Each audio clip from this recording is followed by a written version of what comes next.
ভাইজান প্রশ্ন করছে ইলহাম, শুকরান, ইলহাম কাশফ এগুলো আছে কি নেই? শোনেন, আল্লাহ সুবহানাহু ওয়া তাআলা কোনো মানুষের উপরে ইলহাম করবেন বা কাশ এটা হবে। আহলে সুন্নাহ ওয়াল জামাতের বড় বড় বিদ্বানদের মত যে আল্লাহ নবী শেষ নবীর পরে ইলহাম এবং কাশ এগুলো আর হওয়াটা সম্ভব নয়। কেন? কারণ দিন মুকাম্মাল হয়ে গেছে। ইলহাম বা কাশ দিয়ে আপনি কি করবেন? ইলহাম এবং কাশ দিয়ে কী হতে পারে? কোনো একটা নতুন বিধান আসতে পারে। তো ইসলাম তো কমপ্লিট আগে থেকে নবীর মাধ্যমে, তো নতুন কোনো বিধান আসা কি সম্ভব আছে? আর কথা বলেন, ইলহাম বা কাশফের প্রয়োজন কখন? প্রয়োজন তখন যখন কোনো জিনিস কমপ্লিট না। আল্লাহ সুবহানাহু ওয়া তাআলা তখন একটা বিধান ইলহামের মাধ্যমে বা কাশফের মাধ্যমে কোনো বুজুর্গ ব্যক্তিকে দিয়ে দিতে পারেন। কিন্তু শরীয়তে মুহাম্মদীতে আর ইলহাম হবে না, আর কাশফ হবে না। কেন?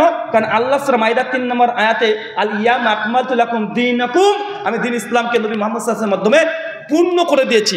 তাই নতুন করে কোনো সংযোজন আর করা সম্ভব নয়।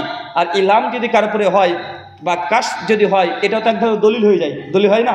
হ্যাঁ, এটা মুসা আলাইহিস সালামের কওমের উম্মতের মধ্যে কোনো আল্লাহর বড় বুজুর্গ ব্যক্তি যদি থাকে তার ইলহাম হতে পারে, বা অন্য কোনো নবীর উম্মতের ক্ষেত্রে ইলহাম বা কাশফ হতে পারে। কেন?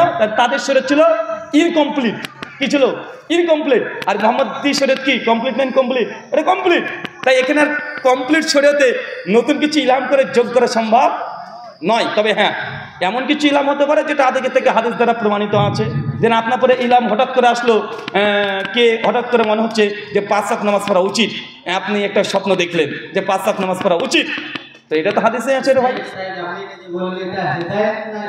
কি আপনি বললেন যে আমার মধ্যে হতে পারে যে আমি 5 ওয়াক্ত নামাজ পড়ব, তাহলে এটা হেদায়েত না? শোনেন, ইলহাম বলতে কি বোঝান একটু বলেন তো? আপনি বলেন। আমার যত জানা আছে বলে দিলাম, কোশ্চেনটা আমি আপনাকে। ইলহাম বলতে আপনি কি উদ্দেশ্য নিচ্ছেন বলেন? যে নতুন কিছু, যে শুনছি আমাদের অনেক বড় বড় যা যুগের দিন আছে, এই যেমন আপনি সাজায় আমাদের কথা বলেন। জি জি, নতুন নতুন কিছু আছে না আমি বুঝলাম। ইলহাম বলতে কি বোঝাচ্ছেন? নতুন কিছু। নতুন কিছু কি মানে কি নতুন কিছু? এবার তারপরে কিছু একটা আসবে তো নাকি? কিছু বলতে কিছু কারামতে কিছু একটা দেখালো আর কি, এটা হয়েছে আমার দ্বারা। যেমন দেখেন, ইলহাম আমি বলি, বুঝতে পেরেছি, ওটাকে কারামত বলে ভাইজান, বুঝতে পেরেছি, ওটাকে কারামত বলে। যে একটা মানুষের মাধ্যমে হঠাৎ করে এমন কিছু ঘটে গেল, সেই জিনিসটা ঘটে গেছে, এটাকে বলে কারামত।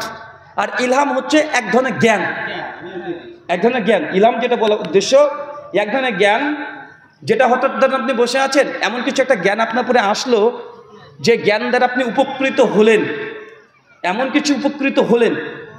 তবে আগে শরীয়তে এই ইলহামটা ওহির সমকক্ষ সমতুল্য ছিল। নবীদের উপরে ওহী অবতীর্ণ হতো, আর তার উম্মত বুজুর্গ কেউ যদি থাকতো সেখানে ইলহাম করা হতো। আমি শেষ করি আমি শেষ করি আমি শেষ করি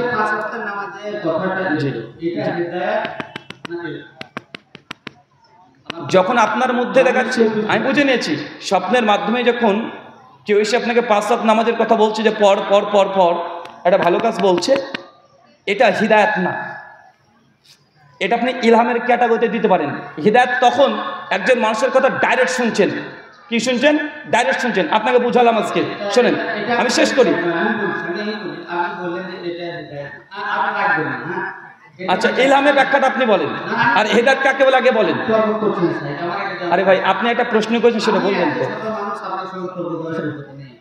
আপনি এটা বললেন যে আমার অন্তরের মধ্যে 5 ওয়াক্ত নামাজের কথাটা, এটা ইলহামটা, এটা আমি বলছি এটা হেদায়েত।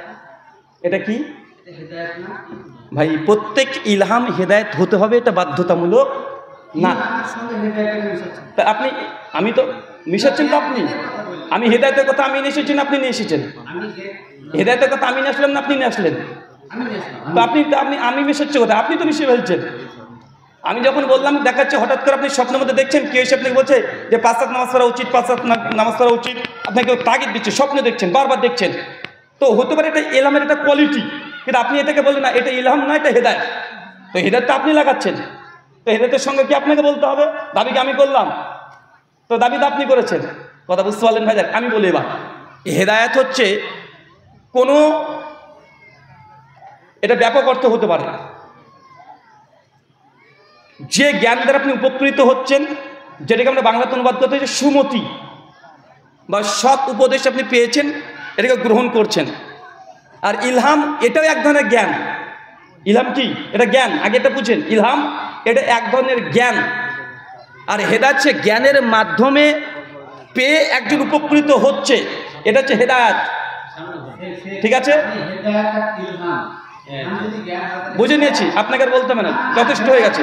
আপনি নিজে বুঝেন না ইলহাম হিদায়াত কি, আপনি নিজে বুঝেন না। জি